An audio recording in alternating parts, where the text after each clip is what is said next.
Un millionnaire sauve une petite fille des rues sous une pluie torrentielle et l'emmène chez lui, où sa femme malade l'attend. Mais en rentrant du travail, il reste sans voix en découvrant ce que la fillette était en train de faire. La pluie tombait avec insistance sur les toits de Lyon, ce genre de pluie lourde qui transforme les trottoirs en miroirs brisés et les nuits en silence pesant. Il faisait froid, un froid mordant, que même le chauffage intérieur d'une voiture de luxe peinait à effacer complètement. Étienne Morel, les mains gantées sur le volant, roulait prudemment dans les rues semi-désertes, ses essuie-glaces battant la cadence d'une musique qu'il n'écoutait plus. Le jour avait été long, et il n'aspirait désormais qu'à retrouver le calme de sa maison, où l'attendait Camille, sa femme, couchée et affaiblie par une maladie qui grignotait lentement ses forces. Mais à quelques mètres de chez lui, alors qu'il ralentissait à l'approche d'un feu, il aperçut une silhouette, d'abord floue, puis distincte, une enfant, seule, recroquevillée sous une marquise délabrée d'un commerce fermé depuis des années. Elle était trempée, ses cheveux noirs collés à son visage pâle, ses genoux serrés contre sa poitrine et son petit sac de toile posé à ses côtés comme un vestige dérisoire d'un monde plus doux. Étienne freina brusquement. Le cliquetis impatient du clignotant remplit l'habitacle, mais il ne bougea pas immédiatement. Il la regardait, incapable de détacher ses yeux de cette image qui le heurtait avec une violence inattendue. Pourquoi elle? Pourquoi maintenant? Il y avait quelque chose dans sa posture, dans l'abandon total qu'elle exprimait, qui le touchait profondément. Ce n'était pas de la pitié, c'était autre chose. Il sortit de la voiture, l'eau s'infiltrant instantanément par le col de son manteau. La fillette tourna lentement la tête vers lui, sans un mot, sans un cri. Juste un regard qui semblait vieux, trop vieux pour un visage si jeune. « Tu es perdu ?» demanda-t-il, la voix douce mais incertaine. Elle ne répondit pas. Elle le fixait immobile. « Tu ne peux pas rester ici. Il fait trop froid, toujours aucun mot. » Il s'accroupit, prenant soin de ne pas effrayer l'enfant, puis tendit une main. « Viens, tu ne risques rien avec moi. » Après un long silence, elle prit enfin sa main. Elle était glacée. Étienne l'accompagna jusqu'à la voiture, ouvrit la portière passager et l'aida à s'asseoir. Elle ne dit rien lorsqu'il ajusta la ceinture, ni lorsqu'il mit le chauffage au maximum. Il lui jeta un coup d'œil en redémarrant. Elle fixait le pare-brise, les yeux grands ouverts, sans pleurer, sans trembler. Une étrangeté paisible, presque inquiétante. Sur le chemin du retour, Étienne se demandait ce qu'il allait dire à Camille. Il aurait pu appeler la police, confier la petite aux autorités, mais il ne l'avait pas fait. Il avait agi sans réfléchir, poussé par une impulsion qu'il n'arrivait pas à expliquer. Peut-être était-ce le vide laissé par les silences de sa femme, ou la solitude qui grandissait dans leur maison trop grande, ou peut-être quelque chose de plus profond. Quand il ouvrit la porte d'entrée, la chaleur de la maison les enveloppa. Camille était dans le salon, emmitouflée dans un plaid, une tasse fumante entre les mains. Son visage pâle s'illumina, d'étonnement en voyant Étienne trempé, et encore plus en découvrant l'enfant à ses côtés. « Qui est-ce » demanda-t-elle d'une voix faible. « Je l'ai trouvée dehors. Elle était seule, sous la pluie. » Camille posa lentement sa tasse, observant la petite fille, qui, malgré l'abri, restait muette, presque absente. « Comment tu t'appelles, chérie » demanda-t-elle avec douceur. Un silence, puis tout bas, presque un murmure. « Clémence. » Étienne échangea un regard troublé avec Camille. Le prénom avait résonné dans la pièce comme une ancienne chanson oubliée. Camille toussa légèrement, mais un sourire sincère étira ses lèvres fatiguées. « Eh bien, Clémence, tu peux rester ici ce soir. » Étienne la regarda, surpris. Il s'attendait à de la méfiance, peut-être même un refus. Mais Camille, malgré son état, semblait sincèrement heureuse de voir cet enfant.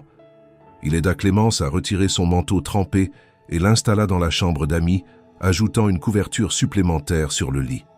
Cette nuit-là, tandis que la pluie continuait de tomber dehors, quelque chose changea dans la maison Morel.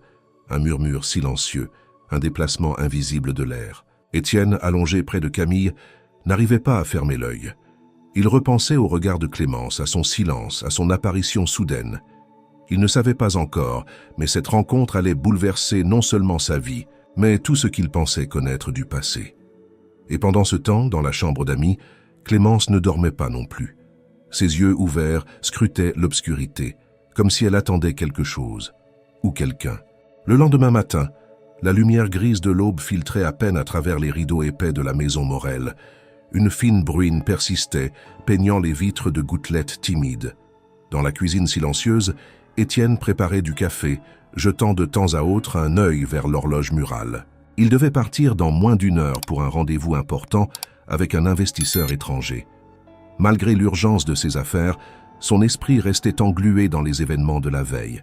Camille était déjà réveillée, vêtue d'un peignoir épais. Elle se tenait près de la porte de la chambre d'amis, écoutant. Elle avait dormi par à-coups, son corps fatigué luttant contre les douleurs persistantes, mais son esprit, lui, était resté en alerte. L'arrivée de Clémence, inattendue et silencieuse, avait semé en elle une étrange sensation. Ce n'était pas de l'inquiétude, plutôt une forme de prémonition, comme si la présence de cet enfant était à la fois familière et énigmatique. Lorsque Camille poussa doucement la porte, elle trouva Clémence assise sur le lit, déjà réveillée. Elle avait replacé les coussins, plié la couverture et s'était assise en tailleur, les yeux rivés vers le mur. Elle tourna lentement la tête en entendant Camille, mais ne dit rien. Pas un mot. Juste ce regard. « Tu as bien dormi ?» demanda Camille d'une voix douce. Clémence hocha la tête, sans parler. « Tu veux manger quelque chose ?»« Du pain. Un peu de confiture ?» Nouveau hochement. Pas un sourire. Camille sentit un léger frisson lui parcourir l'échine. Elle s'approcha, s'assit au bord du lit avec précaution. « Tu sais, tu peux rester ici aussi longtemps que tu veux. Nous voulons juste que tu te sentes en sécurité. » Clémence baissa les yeux. Puis tout bas. « Merci. » Un mot, unique, mais qui semblait peser autant qu'une phrase entière. Camille sourit, sincère, touchée par la fragilité de cette voix. Elle se leva doucement. « Viens, on va te faire un bon petit déjeuner. » Dans la cuisine, Étienne observa Clémence en silence pendant qu'elle s'asseyait timidement à table. Il s'efforça de ne pas la fixer, de ne pas l'intimider. Elle mangeait lentement, avec une précision presque mécanique. Aucune gourmandise, aucun plaisir apparent. Juste la nécessité de se nourrir. « Je dois aller travailler, dit-il à Camille, en l'embrassant doucement sur le front. « Tu es sûr que ça va aller ?»« Très bien. Elle est calme, et j'ai envie de passer un peu de temps avec elle. » Il acquiesça, puis se tourna vers Clémence. « Sois gentille avec Camille, d'accord ?» Elle hocha la tête encore une fois sans parler. Une heure plus tard, la maison s'était calmée. Camille s'était installée dans le salon, un livre à la main, Clémence assise non loin, dessinant avec des crayons qu'elle avait trouvés dans un tiroir. L'enfant ne posait aucune question, ne demandait rien, ne cherchait pas à fuir, mais ne semblait pas s'installer non plus. Comme si elle flottait entre deux états, présente sans l'être tout à fait. Camille l'observait du coin de l'œil. Les gestes de Clémence étaient imprécis, presque trop pour une enfant de son âge. Chaque trait de crayon était réfléchi, structuré. Il n'y avait pas d'impulsivité enfantine dans sa manière de dessiner, mais plutôt une retenue étrange, comme si elle cherchait à ne pas laisser transparaître ses émotions. « Tu dessines quoi ?» demanda Camille. Clémence leva les yeux, hésita, puis montra son papier. C'était une maison, très simple, très carrée. Une cheminée, un arbre, sans feuilles. Et sur le seuil, une femme, seule. « C'est ta maison ?» demanda Camille. Clémence secoua la tête. « Je ne sais pas. » Camille n'insista pas, mais une inquiétude naissante germait dans son esprit. Qui était vraiment cet enfant? Pourquoi? Ne parlait-elle pas plus? Était-ce la peur, le traumatisme ou autre chose? Elle ne pouvait s'empêcher de ressentir une connexion étrange avec Clémence, comme si un fil invisible les liait au-delà de la logique. Plus tard dans la journée, alors qu'elle se reposait sur le canapé, Camille fut réveillée par un murmure. Clémence chantait, très bas, presque inaudible. Une mélodie sans mots, douce et ancienne. Cela tira un sourire à Camille qui ne fit pas semblant de dormir. Elle écouta immobile, jusqu'à ce que la chanson s'éteigne dans un souffle. En fin d'après-midi, Camille appela Étienne. « Elle ne parle presque pas, » murmura-t-elle au téléphone. « Mais elle est là. Et je ne veux pas qu'elle parte. Si elle te fait du bien, alors elle peut rester autant qu'elle veut, » répondit-il sans hésiter. Et c'était vrai. Pour la première fois depuis longtemps, Camille se sentait moins seule dans cette grande maison silencieuse. Il y avait dans le silence de Clémence une forme de présence, comme si la fillette comprenait la douleur, sans avoir besoin de mots pour l'exprimer. Et même si elle ne savait rien d'elle, Camille sentait au fond d'elle que l'histoire de cet enfant n'était pas arrivée jusqu'à eux par hasard. Les jours passaient, lents et humides, comme suspendus sous un ciel que la lumière peinait à traverser. Clémence était restée. Elle dormait dans la chambre d'amis, mangeait avec régularité, aidait parfois Camille à mettre la table ou à ranger quelques affaires. Mais elle parlait peu. Ses mots se comptaient sur les doigts d'une main et jamais elle ne posait de questions. Pourtant, ses yeux, eux, étaient constamment en mouvement. Elle observait tout, silencieuse et attentive, comme si elle enregistrait le monde avec une précision inquiétante. Un après-midi, alors que Camille s'était assoupie dans le salon, Clémence s'était aventurée dans la bibliothèque, une pièce peu fréquentée de la maison. Les rayonnages étaient remplis de livres anciens, de volumes techniques, de romans et de dossiers classés avec soin. Mais ce qui attira l'attention de la fillette fut un petit meuble en bois, près de la fenêtre, où trônaient quelques souvenirs personnels, des objets sans valeur apparente, mais chargés d'une aura intime. Et au centre, un cadre photo légèrement incliné. Clémence s'en approcha, les pas feutrés. La photo montrait un Étienne plus jeune, sans barbe, le regard franc et le sourire discret. À côté de lui, un homme au visage plus anguleux, au regard sombre mais bienveillant. Il semblait heureux, complice. La photo datait d'un autre temps, et Clémence ne pouvait en détacher les yeux. Elle resta là, immobile, pendant de longues minutes. Quelque chose dans ce visage à côté d'Étienne remuait des souvenirs flous dans sa mémoire, des sensations, des éclats de voix, une odeur de cigarette et de cuir, un rire grave, bref et rare. Elle ne savait pas mettre un nom sur ces fragments, mais l'image avait réveillé quelque chose en elle. Camille, réveillée par un courant d'air, apparut dans l'embrasure de la porte et s'arrêta. Elle observa la scène sans dire un mot pendant quelques instants, puis s'approcha doucement. « Tu aimes cette photo ?» demanda-t-elle avec douceur. Clémence ne répondit pas tout de suite. Puis, sans détourner le regard, « Il ressemble à quelqu'un que j'ai connu. » Camille s'agenouilla lentement à côté d'elle, intriguée. « À qui, ma chérie ?» Clémence haussa légèrement les épaules. Son visage était fermé, concentré. « Je ne me souviens pas, mais c'est bizarre. C'est comme si je l'avais déjà vu. Peut-être dans un rêve. » Camille prit le cadre entre ses mains, songeuse. L'homme à côté d'Étienne, c'est Loïc, son frère. Il a disparu il y a des années. Clémence tourna lentement la tête vers elle, ses yeux larges exprimant une émotion indéchiffrable. Disparu ? Oui, parti un jour sans explication. Il n'a jamais donné de nouvelles. On n'a jamais su s'il était encore en vie. Clémence sembla réfléchir. Puis, lentement, elle détourna le regard. Je crois que je l'ai vu. Une fois, il est venu au foyer, mais je n'en suis pas sûr. Camille sentit un frisson lui remonter le long de l'échine. Elle voulait poser des questions, en savoir plus, mais l'instinct la retenait. Clémence était comme une fleur sauvage, qu'on ne pouvait approcher trop vite sous peine de la voir se refermer aussitôt. Alors elle ne dit rien. Elle reposa simplement le cadre, ajusta doucement les cheveux de la fillette derrière son oreille et se releva. « Tu veux du thé ? Ou un chocolat chaud ?» Clémence hocha la tête. Le reste de la journée se déroula dans un calme étrange. Camille ne pouvait s'empêcher de repenser à la réaction de Clémence, son regard face à la photo, cette façon de dire qu'elle croyait avoir vu Loïc, et surtout le ton de sa voix, comme si elle cherchait à dissimuler plus qu'elle ne voulait avouer. Il y avait dans ces silences des creux pleins de sens, et Camille, plus elle l'observait, plus elle sentait que Clémence n'était pas une enfant comme les autres. Le soir, lorsqu'Étienne rentra, Camille lui raconta brièvement l'épisode, sans exagérer mais sans omettre ce que Clémence avait dit. Il resta silencieux un moment, les sourcils froncés, avant de répondre. Elle a peut-être vu une photo dans un dossier ou un vieux document. Si Loïc est passé par un foyer, il aurait pu y laisser une trace. Camille hocha la tête, mais en elle-même, elle n'y croyait pas vraiment. Ce n'était pas une reconnaissance d'image, c'était autre chose, plus profond, plus viscéral. « Tu penses qu'on devrait chercher ?» demanda-t-elle à voix basse. « Chercher quoi, Loïc ?»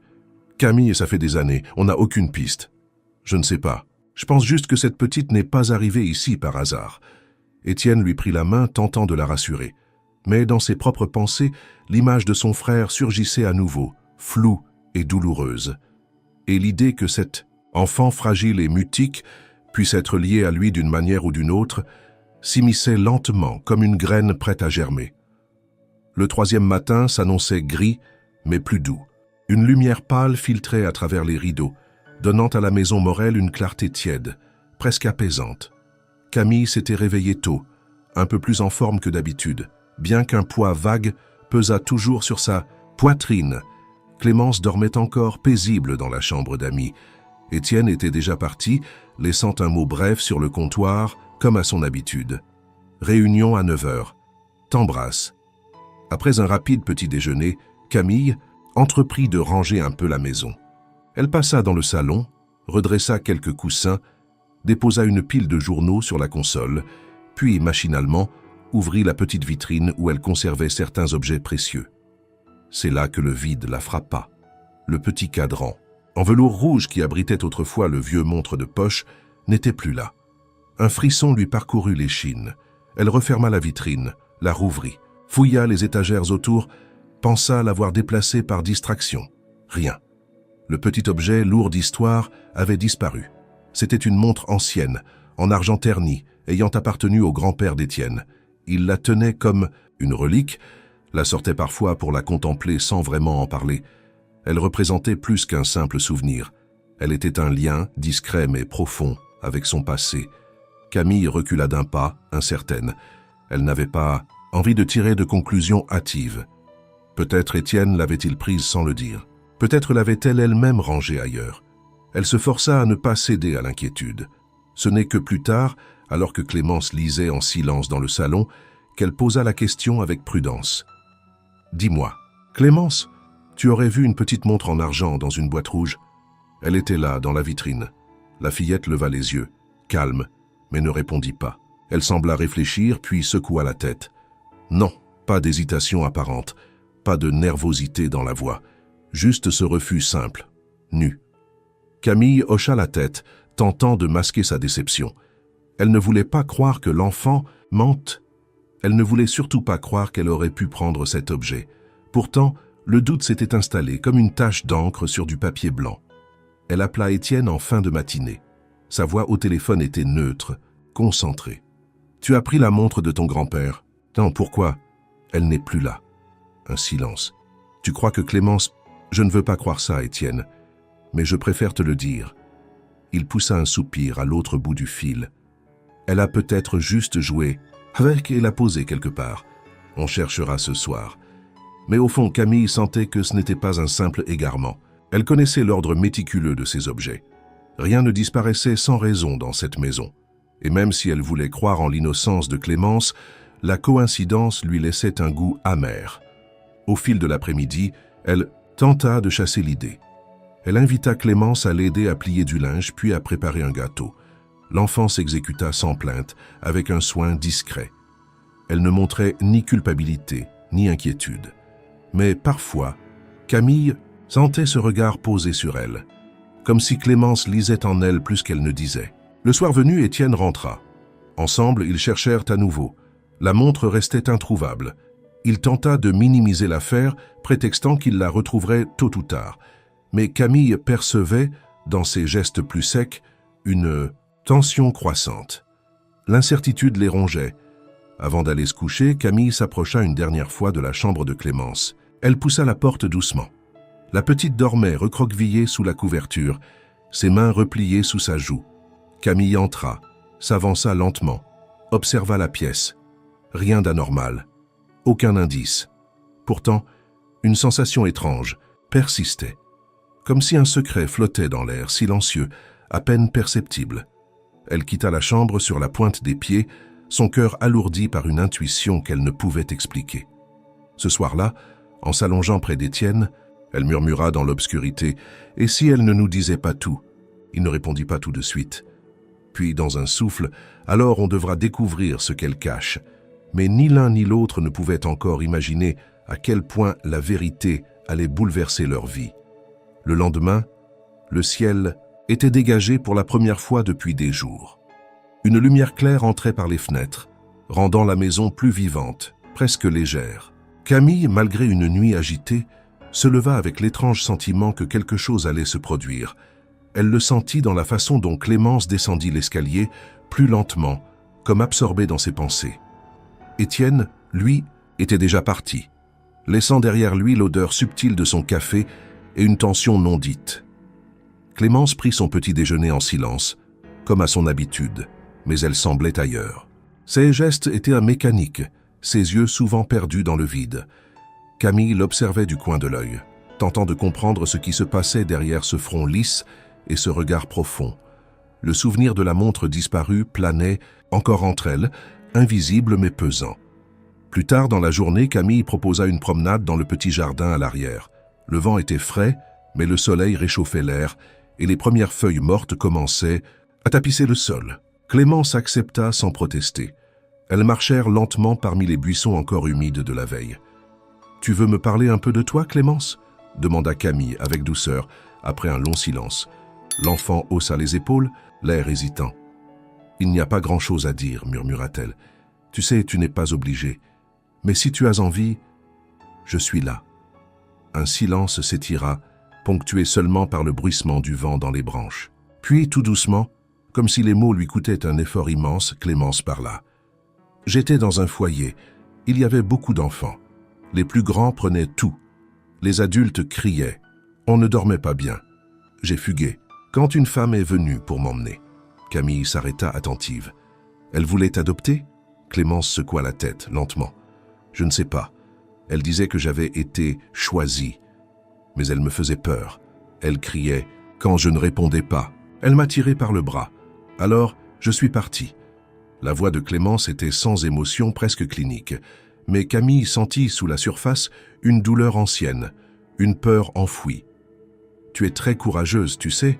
Beaucoup n'auraient pas eu la force de partir. » Clémence baissa les yeux.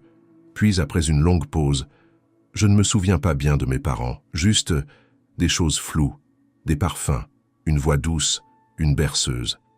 Et tu ne sais pas ce qui leur est arrivé ?» Elle fit non de la tête. « Mais je me souviens d'un collier, un collier avec une forme de trèfle. Ma mère le portait. Elle le gardait toujours près de son cœur. » Camille se figea. Son souffle se coupa un instant. Elle connaissait ce collier. C'était un bijou qu'elle avait trouvé il y a plusieurs années, dans un carton oublié dans une brocante près de la gare de Perrache. Un collier ancien, en argent, avec un pendentif en forme de trèfle à 4 feuilles. Elle l'avait acheté sur un coup de tête, puis rangé dans une boîte, incapable de se souvenir pourquoi il l'attirait autant. « Un trèfle ?» répéta-t-elle, la voix tremblante. « Oui, comme un porte-bonheur, elle disait qu'il me protégerait toujours. » Camille sentit ses jambes fléchir légèrement. Elle s'assit sur le banc près du vieux noisetier, le regard fixe. « Attends-moi ici, dit-elle soudain. » Elle se leva, retourna à l'intérieur à pas précipités. Dans sa chambre, elle fouilla une vieille boîte à bijoux, les mains fébriles. Le collier y était, toujours intact. Elle le prit avec précaution comme s'il risquait de s'évaporer. Quand elle revint vers Clémence, la fillette la regarda, intriguée. Camille s'assit à nouveau à ses côtés, ouvrit sa main et dévoila le pendentif. Clémence pâlit. Elle tendit lentement la main, effleura le bijou, puis laissa ses doigts s'y refermer. Son regard se troubla. Des larmes, rares, silencieuses, perlèrent à ses cils. « C'est le même, » murmura-t-elle. « C'est le même. » Camille, bouleversée, ne trouva pas les mots. Elle entoura doucement les épaules frêles de Clémence et la serra contre elle. L'enfant ne se débattit pas. Elle resta là, figée, les bras ballants, mais son corps tout entier vibrait d'une émotion contenue trop longtemps. Dans ce moment suspendu, Camille sentit que quelque chose venait de changer. Ce n'était plus une simple fillette trouvée dans la rue. C'était un lien, une énigme vivante. Et ce collier, oublié depuis tant d'années, venait de rouvrir une porte qu'elle ne savait même pas avoir fermée. Quand elles rentrèrent, le silence s'était transformé. Il n'était plus une barrière, mais une promesse. Celle que les secrets, lentement, allaient commencer à se dévoiler. La matinée s'annonçait calme. Camille, encore sous l'effet du bouleversement de la veille, avait décidé de ne pas trop en faire. Elle avait laissé Clémence dormir plus longtemps, espérant lui offrir un moment de répit. Le collier reposait maintenant dans un petit coffret sur la table de nuit de Camille, comme un talisman retrouvé. Depuis qu'elle l'avait reconnu, chaque regard porté sur Clémence résonnait plus fort. Il y avait là une vérité en gestation, tapie sous les souvenirs brisés. Alors que Camille préparait une infusion dans la cuisine, un coup discret fut frappé à la porte d'entrée. 3 coups espacés. Elle crut d'abord qu'il s'agissait d'un voisin ou d'un colis, mais en ouvrant, elle se figea. Devant, elle se tenait une femme d'une 50aine d'années, mince, coiffée de manière stricte, portant une veste sobre et un sac cartable à la main. Son visage était sérieux mais pas sévère. Elle tendit une carte. « Bonjour, Madame Lefebvre, assistante sociale du département du Rhône. » Camille prit la carte, son cœur battant plus vite. « Je suis désolé de vous déranger, Madame Morel. Mais nous avons reçu un signalement concernant une enfant disparue et une voisine a mentionné avoir aperçu une jeune fille correspondant à sa description dans votre jardin hier. » Camille sentit ses jambes faiblir légèrement. Elle s'écarta, l'invitant à entrer malgré elle. Dans le salon, elle tenta de garder contenance. « Je comprends. Il y a en effet une petite fille ici. Elle s'appelle Clémence. Serait-il possible de la voir? Elle dort encore, elle est fragile. » Madame Lefebvre hocha la tête, compréhensive. « Je ne suis pas ici pour l'arracher à votre maison, madame. Mais pour comprendre, nous avons peu d'informations sur elle, seulement qu'elle s'est échappée d'un centre il y a quelques semaines, après un incident. Avez-vous pu discuter avec elle? C'est elle d'où elle vient? » Camille hésita. Elle pesait chaque mot. « Elle m'a parlé d'un foyer. Elle a mentionné une femme qui voulait l'emmener et qui l'a effrayée. Elle a fui.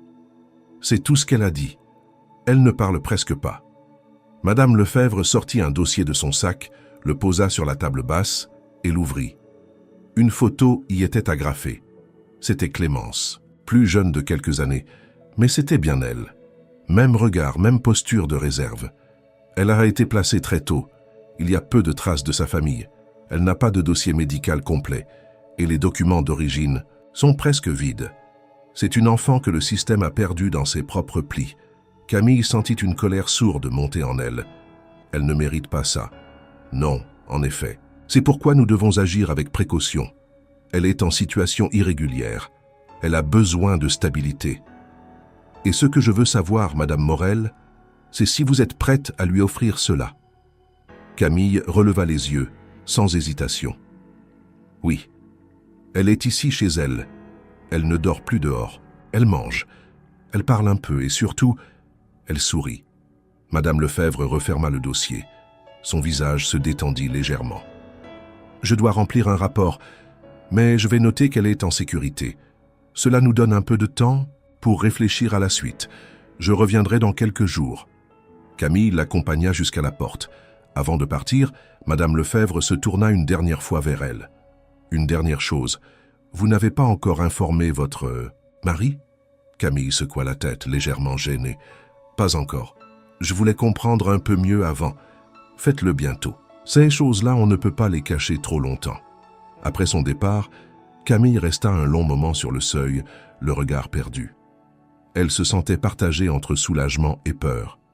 Elle savait que le choix de mentir, même par omission, était dangereux. Mais elle avait écouté son instinct, et son instinct lui disait de protéger Clémence coûte que coûte. Quand l'enfant se réveilla, Camille ne lui parla pas de la visite. Elle se contenta d'un sourire et d'un petit déjeuner réconfortant.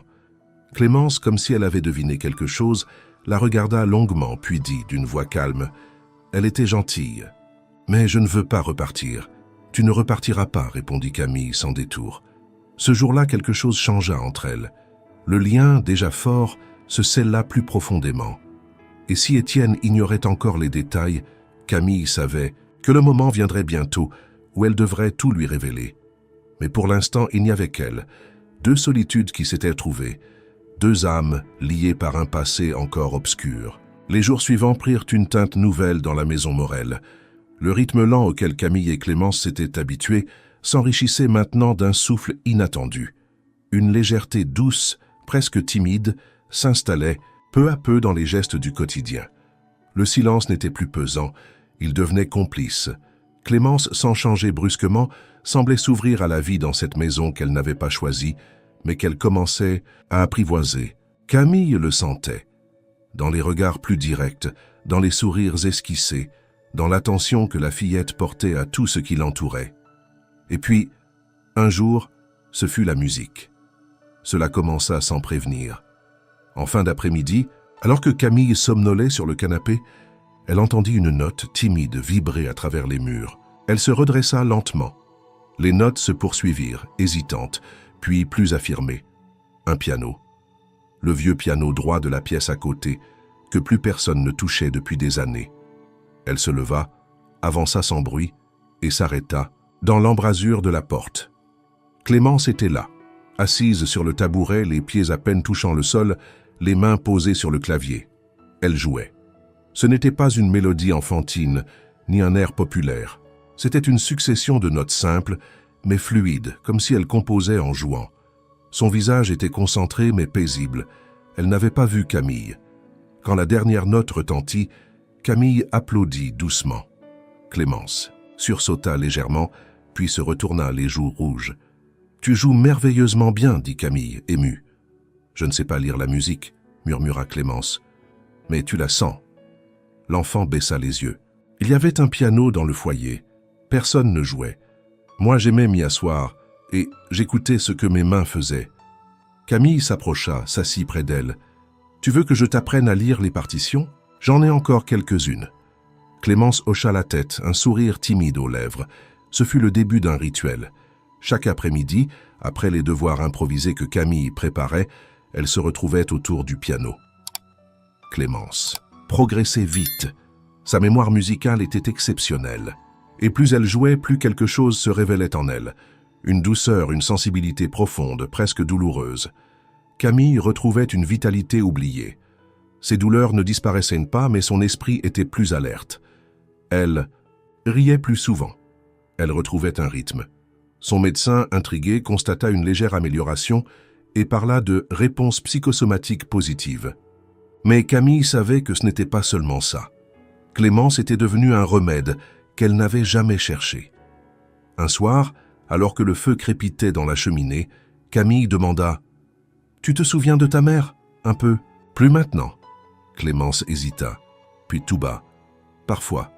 Quand je joue, je crois sentir sa main sur mon épaule, comme si elle m'écoutait. » Camille sentit ses yeux se troubler. Elle posa une main sur la sienne. « Peut-être qu'elle est toujours là, à travers toi. » Il y eut un long silence.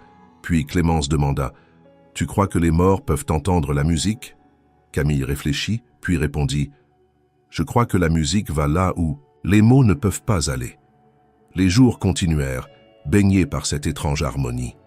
Étienne, pris par ses obligations, rentrait souvent tard, mais il remarquait les changements. Camille paraissait plus forte, Clémence plus présente. La maison, autrefois morne, vibrait à nouveau. Il n'osait pas poser trop de questions. Il sentait que quelque chose de précieux s'était formé entre elles, et il avait peur d'en déranger l'équilibre. Mais un matin, il trouva Camille au piano avec Clémence, riant d'une fausse note. Il s'arrêta au seuil, surpris. Ce rire, il ne l'avait pas entendu depuis longtemps, et l'image des deux, assises côte à côte, lui donna un pincement au cœur. « Je ne savais pas que tu rejouais, » dit-il à Camille en entrant. « C'est Clémence qui m'y ramène, » répondit-elle en souriant. « Elle a du talent. » Clémence baissa les yeux, modeste. Étienne s'approcha, posa une main légère sur son épaule. « Merci de prendre soin d'elle, » dit-il à sa femme. Mais dans son regard, une question silencieuse flottait toujours. Il sentait qu'il n'avait pas toutes les réponses, et que le moment approchait où il devrait les chercher lui-même. C'était un vendredi après-midi, et le ciel de Lyon avait pris une teinte dorée, comme si l'automne voulait habiller la ville de lumière avant de céder au gris de l'hiver. Camille et Clémence étaient au salon, comme souvent à cette heure. La fillette jouait au piano un morceau appris la veille, et Camille l'écoutait, les yeux mi-clos, bercés par les notes douces.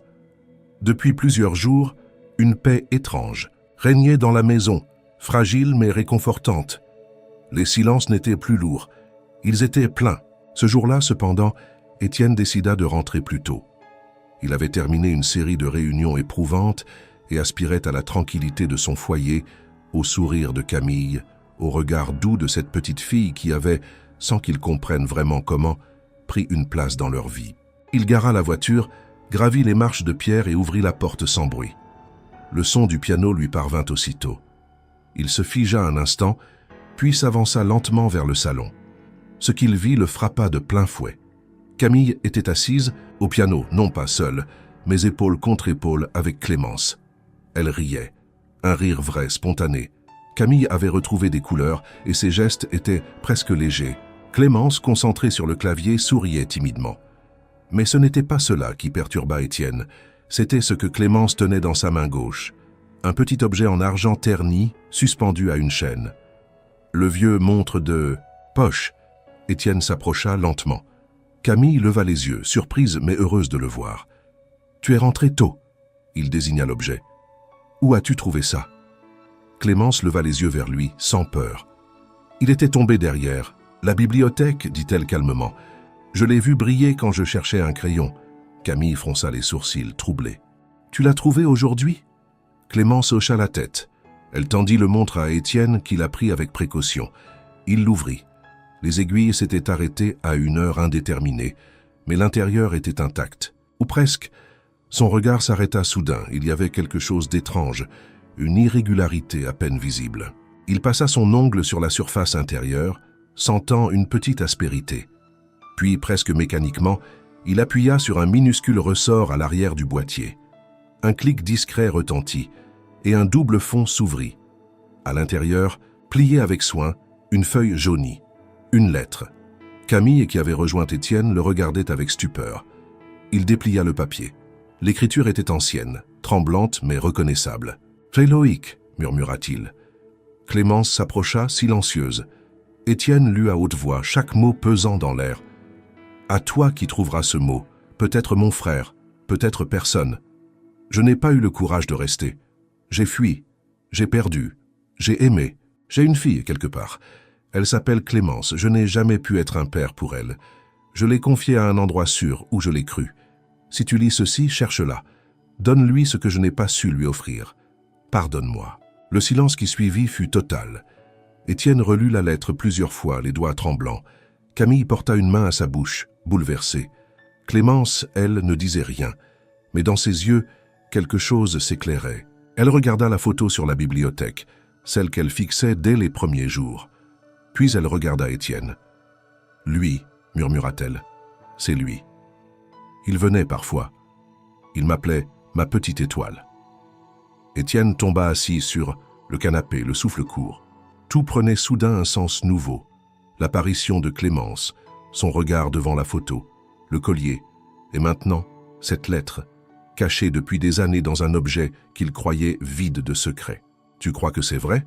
demanda Camille, la voix tremblante. Il acquiesça lentement. C'est son écriture. Et je le sens. C'est vrai.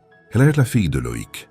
Clémence ne comprenait pas tout, mais elle sentait que quelque chose venait de s'ouvrir. Une porte invisible, une vérité qu'elle pressentait sans pouvoir la nommer. Elle s'approcha de Camille, cherchant un contact. Camille la serra contre elle, le regard perdu entre la montre, la lettre et l'enfant. Pour Étienne, c'était un vertige. Son frère disparut sans un mot. Une fille, oubliée du monde.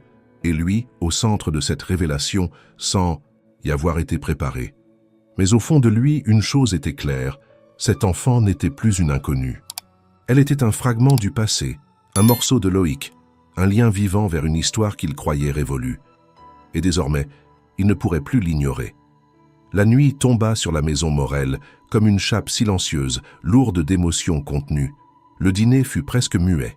Camille jetait des regards réguliers à Étienne, tandis que Clémence mangeait sans appétit, consciente que quelque chose avait changé, sans pouvoir en mesurer toute la portée. Sur la table, à côté d'un chandelier éteint, la montre, de poche reposait, ouverte, avec la lettre soigneusement repliée à côté. Elle irradiait un poids invisible, comme si sa présence suffisait à bouleverser la structure même de cette famille naissante. Après avoir couché, Clémence, Camille et Étienne s'enfermèrent dans leur chambre. L'atmosphère y était tendue mais calme. Étienne tenait encore la lettre entre ses mains, ses doigts glissant lentement sur le papier jauni. « Il a eu une fille, Camille, mon frère, et il n'a jamais eu le courage de me le dire. » Camille, assise au bord du lit, observait son mari sans mot dire. Étienne semblait traversé par une tempête intérieure. Elle l'avait rarement vu ainsi, perdu, dans ses pensées, ébranlé dans ses fondations. « Elle a peut-être voulu te protéger, dit-elle enfin, ou peut-être qu'il avait trop honte de ce qu'il avait laissé derrière lui. Mais pourquoi une lettre cachée dans une montre? Pourquoi ne m'avoir rien dit? Il se leva, fit quelques pas puis s'arrêta devant la fenêtre. Et si elle est vraiment sa fille, ça veut dire qu'elle est ma nièce. C'est ce que la lettre dit, Étienne, et je le crois. Regarde-la, écoute-la jouer, elle a quelque chose de lui. Cette intensité, ce silence chargé de sens. Étienne resta un moment à fixer la nuit. Puis il se retourna lentement. Il faut qu'on en ait le cœur net. Que veux-tu dire? Un test ADN. Pour confirmer. Je ne veux pas vivre avec un doute, ni pour elle, ni pour moi. Camille acquiesça. Elle comprenait. Il ne s'agissait pas de méfiance, mais de certitude, pour poser des mots clairs sur une vérité que le cœur sentait déjà, mais que l'esprit refusait encore d'accepter sans preuve. Le lendemain, Étienne contacta un laboratoire privé avec discrétion. Il demanda un test de parenté entre lui et Clémence, sans mentionner la filiation directe. Une simple comparaison génétique. Le processus était rapide. Un frottis buccal pour chacun, un envoi sécurisé et quelques jours d'attente. Pendant ce temps, la vie continua, en apparence inchangée. Mais chaque regard porté sur Clémence devenait plus chargé. Chaque geste prenait un sens nouveau. Étienne l'observait avec une attention silencieuse, comme s'il cherchait à reconnaître Loïc dans ses traits, dans ses silences, dans la façon qu'elle avait de s'asseoir, de sourire à demi, de fixer les objets avec gravité. Un soir, alors qu'il rangeait le salon, Étienne prit à nouveau la photo ancienne où lui et Loïc posaient, plus jeunes, insouciants. Il s'assit et l'attendit à Clémence. « Tu es sûr de l'avoir vue ?» demanda-t-il doucement. Elle regarda l'image longuement, puis hocha la tête. Il venait au foyer, pas souvent. Il me regardait de loin. Il ne me parlait presque pas. Mais je savais que c'était quelqu'un d'important pour moi. Et il t'a appelé comment, déjà? Ma petite étoile. Étienne ferma les yeux un instant, il se souvenait. C'était le surnom que leur mère donnait à Loïc quand ils étaient enfants, parce qu'ils restaient souvent debout à regarder les étoiles depuis la fenêtre de leur grenier. Tu savais qu'il aimait le piano? Non. Mais je crois que c'est lui qui m'a donné ça. Je l'ai toujours senti. Étienne la serra doucement contre lui. Ce geste spontané fut pour Clémence un choc doux. Elle ne se dégagea pas. Elle se laissa faire, sa tête contre le torse de cet homme qu'elle avait longtemps observé avec distance. Il sentait bon comme le bois ciré et le cuir, une odeur rassurante. Quelques jours plus tard, le téléphone sonna. C'était le laboratoire. Les résultats étaient prêts. Étienne prit l'appel dans son bureau. Camille l'attendait dans le couloir, les mains jointes, nerveuse. Quand il sortit, son visage avait changé. Il ne disait rien, mais ses yeux étaient pleins. « C'est elle, murmura-t-il. Clémence est bien la fille de Loïc. » Camille se précipita vers lui. Ils restèrent un moment enlacés dans le couloir, incapables de parler. Ce qu'ils savaient déjà au fond d'eux était maintenant écrit noir sur blanc. Clémence, dans la pièce voisine, jouait au piano. Un air doux, hésitant. Comme si elle pressentait, sans mots, que quelque chose venait d'être trouvé, et qu'elle n'était plus une invitée ni une inconnue. Elle était une Morel, par le sang, par le silence, par la musique. Les jours qui suivirent la confirmation du test ADN furent d'une étrange densité. Étienne, bien que bouleversé, ne montra ni panique ni rejet. Au contraire, une forme de gravité calme s'était emparée de lui.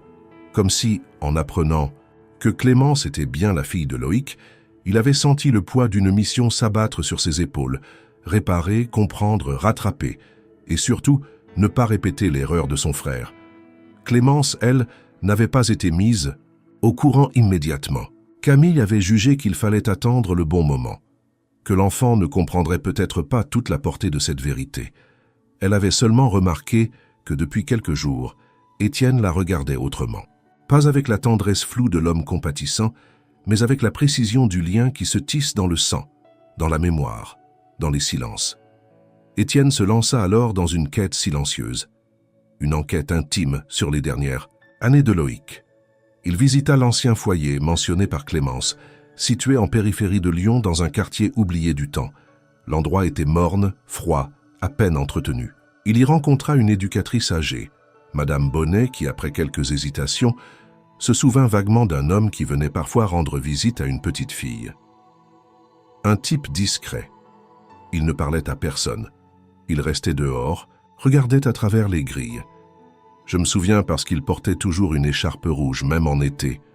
Étienne hocha la tête. Loïc avait toujours eu cette obsession pour cette écharpe, un cadeau de leur mère. Il est venu souvent? Pas vraiment. Une fois tous les 2 ou 3 mois. Puis plus du tout. On pensait que c'était un oncle ou un ancien éducateur. Personne ne posait de questions. Il continua ses recherches, épluchant les archives, fouillant les adresses anciennes, retrouvant des anciens collègues de Loïc dans les fichiers de son ancienne entreprise. L'un d'eux, un certain Grégoire, le moine accepta de le rencontrer dans un café. Loïc parlait peu de sa vie privée, dit-il en remuant son café. Mais un jour, il est arrivé en retard, visiblement secoué. Il m'a dit juste une phrase. « J'ai une fille, mais je ne suis pas capable de rester. » Et il n'en a plus jamais reparlé. Étienne comprit alors que son frère avait vécu dans l'ombre de cette paternité, rongé par une culpabilité muette. Il avait voulu faire ce qu'il croyait juste en s'éloignant, pensant ne pas être à la hauteur. Mais en disparaissant, il avait abandonné Clémence à un système qui l'avait presque effacé. Chaque découverte ajoutait une couche à la douleur, mais aussi à la détermination d'Étienne. Il ne laisserait pas cette histoire se répéter. Il avait été absent toute la vie de cet enfant, sans le savoir. À présent qu'il savait, il ne pouvait plus reculer. Camille, de son côté, sentait grandir en elle un amour nouveau. Elle ne se demandait plus si Clémence avait sa place. Elle était sa fille de cœur, d'âme, de gestes quotidiens. Et la vérité, au lieu de créer une distance, avait rapproché tout le monde. Même sa santé semblait résister un peu mieux, comme si ce nouvel équilibre lui donnait la force de tenir. Un soir, alors qu'ils étaient réunis autour de la table, Camille posa doucement une question à Étienne. « Tu penses lui dire bientôt ? Il le faut, mais je veux le faire bien, avec les bons mots, et avec toi. » Ils décidèrent alors de préparer Clémence en douceur, en évoquant peu à peu la figure de Loïc. Camille parla d'un frère disparu, d'un homme bon mais perdu. Étienne montra d'anciennes photos. Clémence posait peu de questions, mais absorbait tout avec une intensité troublante. Puis un jour, ce fut elle qui demanda « Loïc, c'était qui pour toi ?» Étienne, pris au dépourvu, répondit sans détour « Mon frère, mon unique frère. » Elle resta silencieuse. Puis, d'un souffle, « Alors il était mon père. » Ce n'était pas une question. C'était une conclusion, une intuition devenue évidence. Étienne s'approcha, s'agenouilla devant elle. « Oui, Clémence, il était ton père. Et je suis ton oncle. Mais je veux être plus que ça. Je veux que tu sois ici, chez toi, pour toujours. » Elle ne pleura pas. Mais elle se jeta contre lui, dans une étreinte que ni l'un ni l'autre ne voulurent rompre. Camille, en les observant, sentit une larme couler le long de sa joue. Ce n'était plus une maison remplie d'ombre, c'était un foyer, un vrai. Et désormais, ils n'étaient plus 3 inconnus réunis par le hasard. Ils étaient une famille reconstruite à partir d'un éclat de vérité. Le matin où Étienne reçut officiellement les résultats imprimés du laboratoire, un silence inhabituel enveloppait la maison. Camille s'était levée plus tôt que d'habitude, devinant que la journée ne serait pas comme les autres. Sur la table de la cuisine, l'enveloppe blanche reposait entre eux comme une pièce de vérité tangible, pesante, presque sacrée. Étienne ouvrit le document lentement, même s'il connaissait déjà la réponse. Il lut les lignes claires, les correspondances génétiques, les probabilités exprimées en termes scientifiques. Il releva les yeux, cherchant le regard de Camille. « Il n'y a plus de doute, dit-il. Clémence est la fille de Loïc. Biologiquement, officiellement. » Camille acquiesça en silence.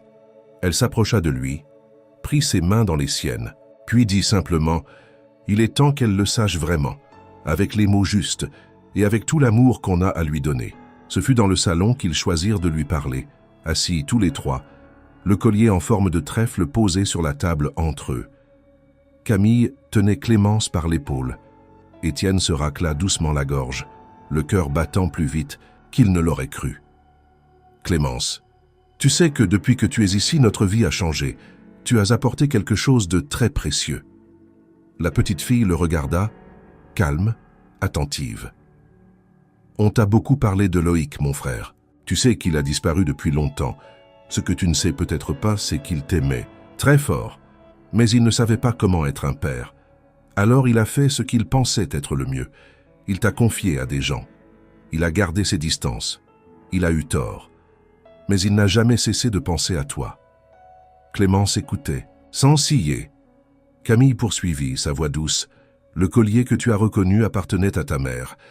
Et la montre, elle contenait une lettre de Loïc, où il parlait de toi. Étienne s'agenouilla devant elle, sortit le document du laboratoire, le posa à côté de la lettre. On a fait un test pour être sûr, et les résultats sont clairs. Tu es la fille de Loïc, ce qui fait de moi ton oncle. Et de Camille, il s'interrompit. Camille compléta en souriant, une tante peut-être, mais plus que ça, je l'espère, une maman de cœur. Clémence baissa les yeux. Elle ne parla pas tout de suite. Puis, d'une voix fluette, presque timide, « Alors j'ai une famille. »« Oui, » répondit Étienne. « Et tu n'es plus seule. » Il lui tendit les bras. Clémence hésita, puis s'y blottit comme elle ne l'avait encore jamais fait. Pas par simple confort, mais par abandon, par confiance. Camille les entoura tous les deux, les yeux pleins de larmes silencieuses. À partir de ce jour, une transformation s'opéra. Clémence ne dormait plus la porte entr'ouverte, mais fermée, en sécurité. Elle appelait Camille « maman » un soir, sans prévenir, sans réfléchir, et ne corrigea jamais ce mot par la suite. Étienne, lui, retrouvait en elle des traits de Loïc, des manies infimes, des silences lourds, des regards profonds, et il les accueillait, non plus avec douleur, mais avec une forme de paix. Ils décidèrent de lancer les démarches d'adoption. La procédure était complexe, mais l'assistante sociale, Madame Lefebvre, devenue alliée, guida chaque étape avec soin. Les papiers furent rassemblés, les dossiers préparés, les visites officielles programmées. La maison fut inspectée, les rapports psychologiques rédigés. Clémence passait d'un statut précaire à celui de fille attendue. Le plus beau, pourtant, était ce qui ne s'écrivait pas sur le papier. La complicité qui grandissait entre elle et Camille, les regards silencieux qu'elle échangeait avec Étienne, les rires qu'on entendait à nouveau dans le couloir, les dessins qu'elle collait sur le frigo, les photos nouvelles qu'ils commençaient à prendre ensemble. Un après-midi, alors qu'il faisait du rangement dans le grenier, Étienne tomba sur une boîte ancienne. À l'intérieur, des lettres de Loïc jamais ouvertes, des carnets remplis de pensées, des brouillons de mélodies inachevées. Il en lut quelques lignes, puis appela Clémence. Il écrivait beaucoup, tu sais, des choses très belles. Clémence prit un carnet, lut une page et dit « Je crois qu'il entend encore quand je joue du piano. » Étienne sourit. Il ne croyait pas aux fantômes, mais il croyait à la musique. Qu'est-ce que les silences pouvaient transmettre mieux que 1000 paroles? Clémence était désormais là pour rester, non comme une invitée, ni comme un mystère, mais comme une promesse tenue, une fille retrouvée, une famille reconstruite, et l'amour enfin trouvait sa forme. Les semaines qui suivirent la révélation prirent une forme douce et stable, comme si chaque élément de la vie dans la maison Morel s'était réajusté autour d'une nouvelle vérité. Clémence faisait partie de la famille, pas comme une obligation née d'un lien du sang, mais comme une évidence, un prolongement naturel du cœur. Camille, malgré ses fragilités physiques, retrouvait une vitalité nouvelle. Son état de santé restait incertain, avec des jours plus difficiles que d'autres. Mais l'énergie qu'elle déployait pour accompagner Clémence dans ses découvertes, dans ses apprentissages et dans sa musique, la gardait debout. Les médecins, étonnés, constataient une stabilisation inattendue de son état. Loin de l'expliquer, ils parlaient de volonté, de facteurs émotionnels positifs. Clémence, elle, rayonnait peu à peu. Si elle gardait encore en elle des silences profonds, ses gestes devenaient plus libres, ses mots plus présents. Elle se levait avec un objectif, jouer, apprendre, être utile. Elle prenait l'habitude d'aider Camille dans les tâches ménagères, de préparer la table, de plier le linge. Étienne, amusé, la surprenait parfois en train de ranger son bureau avec une précision méthodique, comme si elle voulait rendre quelque chose à ce monde qu'il avait accueilli sans condition. Le piano restait le cœur battant de cette nouvelle dynamique familiale. Chaque soir, Clémence s'y installait et Camille venait écouter. Étienne les rejoignait dès qu'il pouvait. La musique remplissait la maison, et avec elle une paix discrète, une chaleur invisible mais palpable. Clémence composait parfois des airs qu'elle ne nommait pas, des mélodies qu'elle disait venir d'ailleurs, et personne ne cherchait à contredire cette magie. Un soir d'automne, alors que le vent soufflait fort contre les vitres et que la pluie tambourinait sur les tuiles, Étienne arriva avec une enveloppe. Il la tendit à Camille, qui l'ouvrit d'un geste fébrile.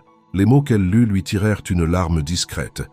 Les services sociaux acceptaient officiellement d'entamer les démarches d'adoption définitive. « Ils veulent venir la semaine prochaine, » dit Étienne. « Voir comment elle vit ici. Comment elle est avec nous. » Camille acquiesça. Clémence, qui les écoutait depuis le seuil de la pièce, s'approcha doucement. « Ils vont me reprendre ?» demanda-t-elle, la voix tremblante. « Non, ma chérie, » répondit Camille, en la prenant dans ses bras. « Ils veulent juste s'assurer que tu es là où tu dois être. Et tu es exactement là. » Les préparatifs commencèrent, non pas pour impressionner, mais pour partager. La maison fut nettoyée avec soin. Clémence rangea sa chambre, aligna ses livres, plaça un dessin sur la table du salon représentant elle-même, Camille et Étienne, sous un ciel bleu. Elle y avait même écrit, maladroitement mais avec conviction, « Ma famille ». La visite eut lieu un mercredi matin. Madame Lefebvre revint accompagnée d'une collègue plus jeune. Elles posèrent des questions, observèrent, prirent des notes. Mais rien dans leur attitude ne trahissait un jugement. Au contraire, elles semblaient sincèrement touchées par l'atmosphère de la maison, par la complicité visible entre les trois membres de cette famille atypique. « Vous avez réussi quelque chose de rare », dit finalement Madame Lefebvre à Camille. « Ce n'est pas seulement une adoption, c'est une reconstruction, un soin réciproque. » Le soir même, Camille et Étienne annoncèrent à Clémence que tout se passait bien, que bientôt elle porterait officiellement le nom de Morel. « Ça veut dire que je suis comme votre fille ?» Camille lui prit les mains. « Pas comme, tu l'es déjà, et bientôt ce sera aussi écrit. » Étienne ajouta, la voix un peu brisée, « Tu es notre chance, Clémence. Le plus beau cadeau que Loïc ait pu nous laisser. » La fillette les regarda longuement, puis se blottit contre eux sans dire un mot. Dans ce silence, ils sentirent tous trois que quelque chose de profond venait de s'ancrer. Un socle, une promesse. Dans les jours qui suivirent, Clémence changea de signature sur ses dessins. Elle y ajoutait son prénom suivi d'un mot nouveau, maladroit mais assumé. Clémence Morel. Le passé n'avait pas disparu, les blessures n'étaient pas effacées, mais elles étaient désormais entourées de lumière, de musique, de présence. Une présence constante, bienveillante, que ni la maladie, ni le doute, ni les absences n'arrivaient à ternir. Et dans cette nouvelle dynamique, chaque geste, chaque mot, chaque note de piano devenait une déclaration d'amour silencieuse, un acte de foi dans la famille qu'ils avaient choisi de devenir. Le printemps revint sur Lyon avec une douceur inattendue. Les bourgeons éclataient sur les arbres du jardin, les passants retrouvèrent le plaisir des terrasses, et dans la maison Morel, la lumière entrait à pleine vitre, illuminant chaque pièce comme un rappel constant que la vie, malgré ses creux, pouvait toujours renaître. Clémence grandissait. Son visage, encore marqué par la réserve des premiers jours, s'était arrondi de sourires, d'éclats de rire et de confiance. Son regard, intense et profond, portait désormais la marque d'une enfance retrouvée. À l'école, elle s'était intégrée avec calme et discrétion. Ses professeurs louaient sa concentration, sa politesse et son talent rare pour la musique. Ce fut justement à l'occasion d'un petit récital de l'école qu'Étienne et Camille furent invités à entendre leur fille jouer en public pour la première fois. Clémence avait choisi elle-même le morceau, une composition personnelle, sans titre, née de ses heures au piano, de ses souvenirs, de ses silences anciens. La salle était modeste, les chaises alignées de manière irrégulière, mais l'ambiance y était douce. Camille, maquillée avec soin, avait mis une robe qu'elle n'avait pas portée depuis des années. Étienne, assis à ses côtés, tenait sa main avec douceur. Autour d'eux, des parents murmuraient, des enfants riaient, des enseignants s'affairaient. Et puis, le silence. Clémence entra sur scène. Petite, frêle dans sa robe claire, elle s'avança jusqu'au piano, salua poliment puis s'assit. Elle ajusta le banc, posa ses mains sur les touches et commença à jouer. Les premières notes étaient douces, presque timides. Puis, progressivement, la mélodie s'éleva, gagnant en intensité, en complexité. C'était une musique pleine de souvenirs, d'attentes, de douleurs discrètes et de joie contenue. Une musique vivante, humaine. Une musique qui parlait sans un mot de tout ce qu'elle avait traversé, de tout ce qu'elle avait trouvé. Quand elle termina, La salle resta muette une seconde, comme suspendue dans le souffle de la dernière note. Puis les applaudissements éclatèrent, chaleureux, sincères. Camille pleurait doucement. Étienne, la gorge nouée, se contenta de serrer les doigts de sa femme, incapable de prononcer un mot. De retour à la maison ce soir-là, Camille attendit que Clémence soit en pyjama prête à se coucher. Elle entra dans la chambre avec une petite boîte en velours. Clémence la reconnut tout de suite. C'était celle du collier en forme de trèfle. Camille s'assit au bord du lit. « Tu es prête ?» demanda-t-elle. Clémence hocha la tête. Camille ouvrit la boîte, en sortit le pendentif, puis y ajouta un autre objet, la lettre de Loïc. « Elle t'appartient. Elle est à toi maintenant. C'est ton histoire, ton passé, et aussi ton avenir. » Clémence prit la lettre entre ses mains. Elle ne l'ouvrit pas tout de suite. Elle la regarda longuement, puis murmura « Je crois que je lui pardonne. » Camille la serra contre elle longtemps. Puis elle lui souhaita bonne nuit, éteignit la lumière, laissant seulement la lampe de chevet allumée. Clémence resta éveillée quelques minutes, le regard tourné vers le plafond. Elle pensait à Loïc, à sa voix, à son absence. Elle pensait à Étienne, à Camille, à cette maison devenue sienne. Le lendemain matin, dans la cuisine, elle accrocha sur le frigo un nouveau dessin. Un piano, un trèfle, 3 silhouettes, main dans la main sous un ciel étoilé. En bas, une phrase maladroite écrite au feutre noir « Merci pour la pluie ». Étienne, en voyant le dessin, resta figé. Il comprit.